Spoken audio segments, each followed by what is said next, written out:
राजा शिवी चक्रवर्ती। बहुत समय पहले की बात है। कुशीनगर नाम के एक राज्य में एक राजा राज किया करता था। उस राजा का नाम था शिवी। वह एक चक्रवर्ती सम्राट था और अपनी महानता और दयालुता के कारण प्रसिद्ध था। उसकी दया के बारे में ऐसा कहा जाता था कि उसके दरबार से कोई भी खाली हाथ नहीं लौटता था। वह हर किसी की मदद के लिए हमेशा तैयार रहता, भले ही उसके लिए किसी भी तरह का बलिदान क्यों न देना पड़े। यही कारण था कि उसकी दयालुता के चर्चे पृथ्वी लोक से आगे बढ़कर स्वर्ग तक भी पहुंच गए। जब इस बात का पता देवों के राजा इंद्र को चला, तो उन्होंने मन बनाया कि वह राजा शिवी की परीक्षा स्वयं लेंगे और सुनिश्चित करेंगे कि क्या वाकई में राजा शिवी इतने ही दयालु हैं, या यह उनका महज एक ढोंग है। यह तय करने के लिए उन्होंने एक योजना बनाई और अग्नि देव को भी अपने साथ योजना में शामिल होने का निवेदन किया। राजा इंद्र की बात पर अग्नि देव भी राजा शिवी की परीक्षा लेने के लिए तैयार हो गए। फिर क्या था, राजा इंद्र ने एक बाज का रूप धारण किया और अग्नि देव ने एक कबूतर का। दोनों राजा शिवी के दरबार की ओर चल दिए। अग्निदेव कबूतर के रूप में आगे गए और इंद्र बाज के रूप में इस प्रकार उनके पीछे चले कि मानो एक बाज कबूतर का शिकार करने के लिए उसके पीछे उड़ रहा हो। थोड़ी ही देर में अग्निदेव कबूतर के रूप में राजा शिवी के दरबार में पहुंचे और राजा शिवी की जांघ पर बैठ गए। उन्होंने राजा से कहा कि एक बाज उसका शिकार करने के लिए पीछे आ रहा है, वह उसकी जान बचा ले।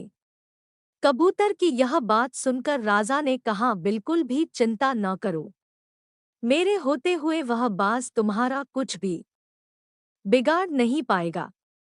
मैं तुम्हारी रक्षा करने का वचन देता हूँ। राजा के वचन देते ही बाज के रूप में इंद्रदेव भी शिवी के दरबार में पहुंच गए। उन्होंने राजा शिवी से कहा कि वह कबूतर मेरा शिकार है, उसे मारकर वह अपनी और अपने बच्चों की भूख मिटाएगा। बाज की बात पर राजा ने कहा, मैंने इस कबूतर को वचन दिया है कि मैं इसके प्राणों की रक्षा करूंगा, इसलिए मैं इसे तुम्हें नहीं दे सकता। राजा की यह बात सुनकर बाज बोला, अगर आप इसे मुझे नहीं देंगे तो मैं और मेरे बच्चे भोजन के अभाव में भूखे रह जाएंगे, इसलिए इसे तो आपको देना ही होगा। बाज की यह बात सुन राजा शिवी थोड़ी देर सोच में पड़ गए और कुछ विचार करने लगे। कुछ देर विचार करने के बाद राजा शिवी ने बाज से कहा, अगर मैं तुम्हें इस कबूतर के वजन के बराबर मांस दे दूं तो तुम्हारी और तुम्हारे बच्चों की भूख मिट जाएगी। ऐसे में इस कबूतर के प्राण भी बच जाएंगे और मेरा वचन भी बना रहेगा। राजा की इस बात पर बाज के रूप में आए इंद्रदेव राजी हो गए, लेकिन उन्होंने राजा के सामने एक शर्त रख दी। बाज ने कहा, महाराज मैं तैयार हूँ, लेकिन आपको कबूतर के वजन का मांस अपने शरीर से देना होगा। बाज की यह बात सुनकर राजा ने सोचा कि कबूतर का वजन कितना होगा। अगर मैं अपने शरीर से ही इसके वजन के बराबर मांस दे देता हूँ तो इस कबूतर की जान बच जाएगी। यह सोचकर राजा ने अपने एक दरबारी को एक तराजू लाने का आदेश दिया। दरबार में तराजू लाया गया। राजा ने तराजू के एक पल्ले पर कबूतर को रखा और एक चाकू से अपनी जांघ से एक टुकड़ा काटकर तराजू के दूसरे पल्ले पर रख दिया, लेकिन तराजू तनिक भी नहीं हिला। यह देखकर राजा ने एक और टुकड़ा काटकर तराजू पर रखा। उसके बाद भी मांस का टुकड़ा कबूतर के वजन से काफी कम था। उन्होंने धीरे धीरे कर अपने आधे शरीर के मांस को निकालकर तराजू पर रख दिया।